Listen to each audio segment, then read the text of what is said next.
ఈ కర్రీ కూడా కుక్కర్ అవసరమా అనుకోకండి. మా హస్బెండ్ 6:30కి ఆఫీస్కి స్టార్ట్ అవ్వాలి. నేనేమో 6కి లేచాను. ఈ అరగంటలో బ్రేక్ఫాస్ట్ అండ్ లంచ్ బాక్స్ ఎలా ప్రిపేర్ చేశానో చూసేయండి. నేనేమో ముందు వీడియోలో చెప్పుకున్న మ్యాటర్ని కంటిన్యూ చేసేస్తాను.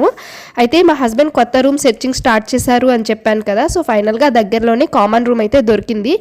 ఎలాగో నేను సింగపూర్ నుంచి ఇండియాకి రిటర్న్ అయిపోతున్నాను కదా, అదే రోజు మా హస్బెండ్ కూడా ఉంటున్న ఇంట్లో ఖాళీ చేసేసి కొత్త రూమ్కి షిఫ్ట్ అయిపోదాము అనుకున్నారు. సో కామన్ రూమ్కి అయితే నేను రిటర్న్ అయిపోయే రోజే షిఫ్టింగ్ స్టార్ట్ చేస్తారు. నా ఫ్లైట్ టైం వచ్చేసి నైట్, అందుకే మార్నింగ్ టైమే కొత్త రూమ్కి షిఫ్ట్ అయిపోదాము అనుకున్నాము. అయితే ముందు ఉంటున్న రూమ్ని వెకేట్ చేయాలి కాబట్టి వెకేట్ చేస్తున్నప్పుడు ఎలక్ట్రిసిటీ వాటర్ యూసేజ్ ఎక్కువ అని చెప్పి ఇంకో $250 ఎక్స్ట్రా అడిగారు.